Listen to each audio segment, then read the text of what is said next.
don't need the most expensive equipment to start off or kick off your podcast. Most important, which is, I think, a golden rule at Kidstar Press is the most important part, I would say, is, and I don't know whether you can have one person doing it or three people doing it, but the skill sets essentially that you're looking for is someone who can edit, somebody who can know what the consumer is looking for and what's your customer pain point, and third is an excellent person distributing that content. You have to understand the weakness of every medium you play on. But I think that consistency pays off. If I want people to come back to me, I need to make sure that I'm consistent. I'm giving them what they want. Most important, which is, I think, a golden rule at Kidstar Press, is build habit forming content. I would say, of course, somebody who can edit seamlessly.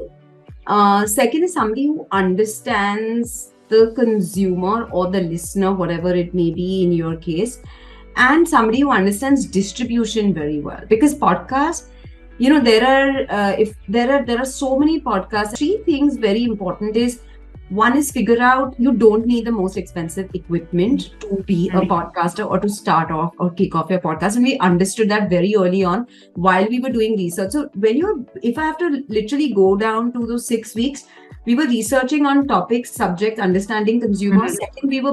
Second bucket was tech. What did we need? Whether it was in terms of recording, distribution, edit, whatever else it was. And the third was, how are we going to talk about this, right? Like, how are we going to put it out on our existing platform? Because for us, the base of the consumer is already built. So we build the listeners. Now it's about the different products that we were layering on top of it. So I think that was very important. Once we've done that, I think, the distribution which I was talking about was extremely, extremely critical. So the most important part, I would say, is when you're looking at your team, is look at, and I don't know whether you can have one person doing it or three people doing it, but the skill sets essentially that you're looking for is someone who can edit, somebody who can know what the consumer is looking for and what's your customer pain point, and third is an excellent person distributing that content. Explain each of them with a particular example. So edit is simple. You're giving them the raw data and telling them, I want it down to 20 minutes, I want it down to 10 minutes, edit it down. Consumer pain point, what does that mean in the context of the podcast? Are you saying you were the consumer expert? Right. What do you want the customer to go back with? Right. Today, example, we posted a reel on hand, foot, mouth disease, right? It's rampant right now. And we posted that.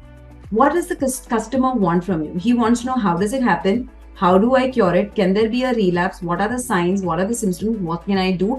Is it transferable, non-transferable, whatever? These are the 6 broad things that the customer is thinking about, right?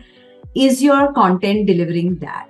Even when you are recording a podcast, the audience can, the speaker can be meandering and go into the woods and wherever, but how do you bring them back to give your customers in those 7 minutes or 10 minutes, those 3 things that they can take back with? Because when they go back with those 3 things, they will come back. So you need somebody who can give you those cut points or those sharper edits, telling the editor, I need from here to here because this is what my basically the producer, someone who can say, this is a story we need to tell at its best. I think more than a person who understands customer pain point, I think it's a storyteller. A storyteller.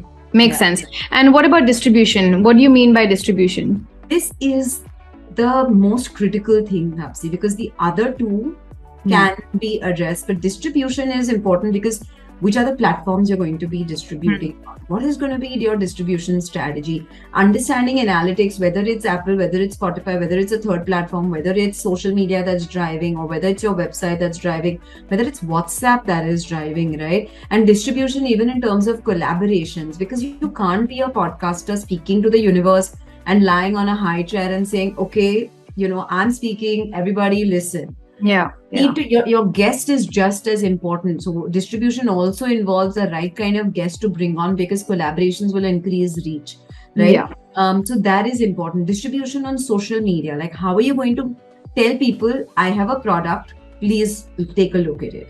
I think distribution is somebody who's got to be an ace salesperson who can get it across networks, get it across people, and drive listenership for you. And it's also, listen, we're talking of 5 years ago and we're talking of podcasts, right?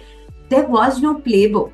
Yeah. So in many ways, I'm using my own experience as a marketer to say, okay, what's the distribution going to be? So to answer your question, you need somebody who can run with some of your your skill sets or your direction as well, right? Because also 5 years ago, not many 20-year-olds or 30-year-olds were listening to podcasts. Correct. Because you're a consumer of the product, for you to design or devise that playbook is far simpler than I couldn't hire Taapsee a podcast distribution specialist back in the day. Right. But if you gave me that choice today, perhaps I could. But back in the day, not happening. So let's talk about budgets. So you had this, people who fill these three skill sets for you. Yeah. How did you, if someone had to start out thinking about a podcast, can you tell me how would you recommend they prioritize where most of the money should go?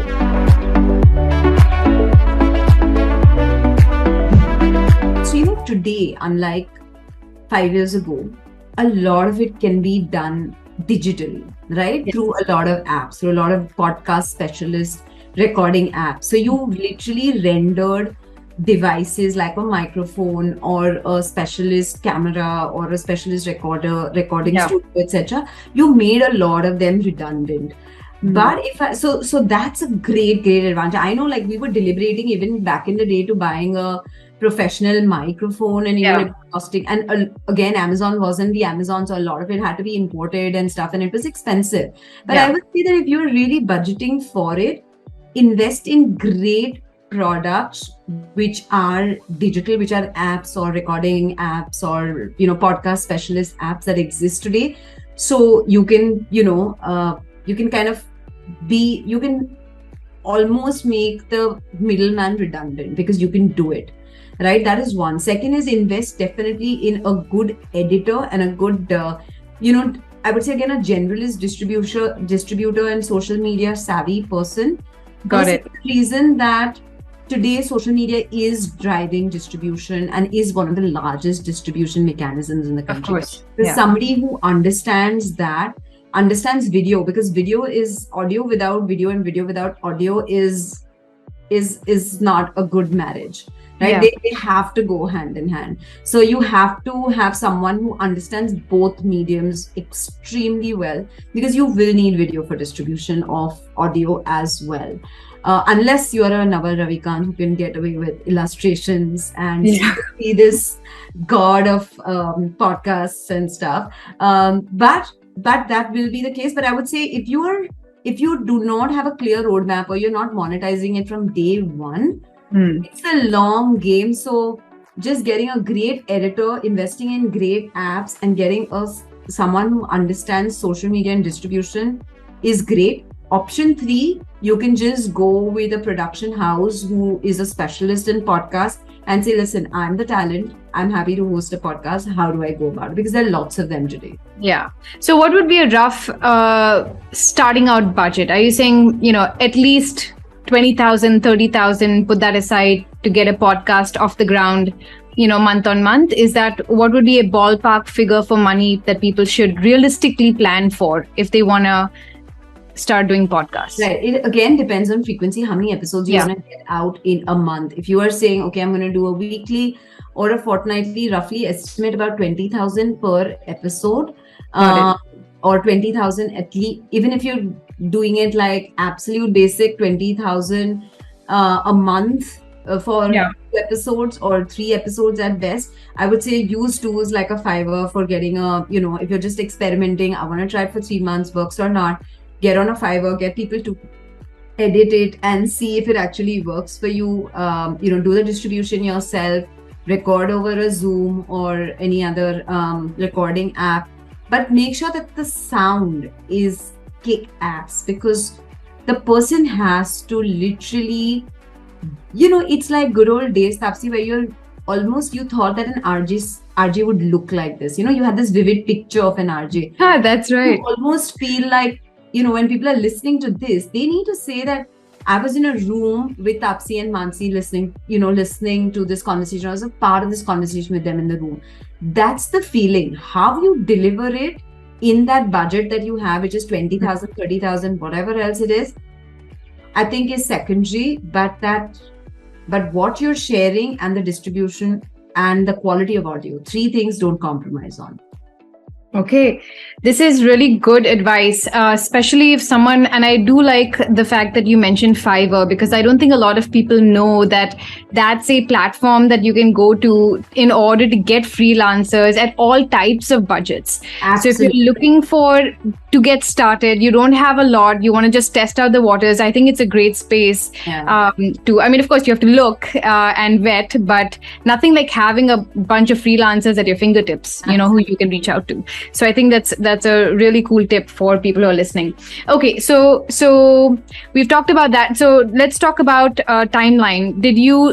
When you started out, did you say frequency? Did you say, I'm going to start with one podcast, let's take it easy? Or because you knew that this is a long play that has to be monetized, I've got to be regular with it and do at least 2 a week? Or where did you start? See, one, you have to understand the weakness of every medium you play on. Okay. And I'll just repeat that again. Understand the weakness of every medium you play on. Let me give you a parallel of LinkedIn. LinkedIn is competing with an Instagram or a Facebook for video content, right? It's the weakest in its space.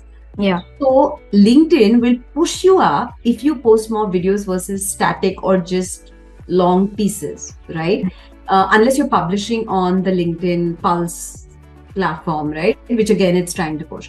So understand the weakness of your platform. What does Instagram want to do? What does YouTube want to do? They want to make sure that you're publishing more. And the minute the algorithm sees that, they're going to push you up. They're going to see, dude, she's consistent. She's posting at the same time. And every content person will tell you this. Everybody who's been in the content play for a long duration will tell you consistency is key. And hate it or not, I've understood this after 10 years. Like being in this space for 10 years, dude, when you start out, people say, "Arey, be consistent, consistency is key." I'm like, damn, I'm doing everything and being consistent, but dude, where are the numbers, right? And that can be a big frustration.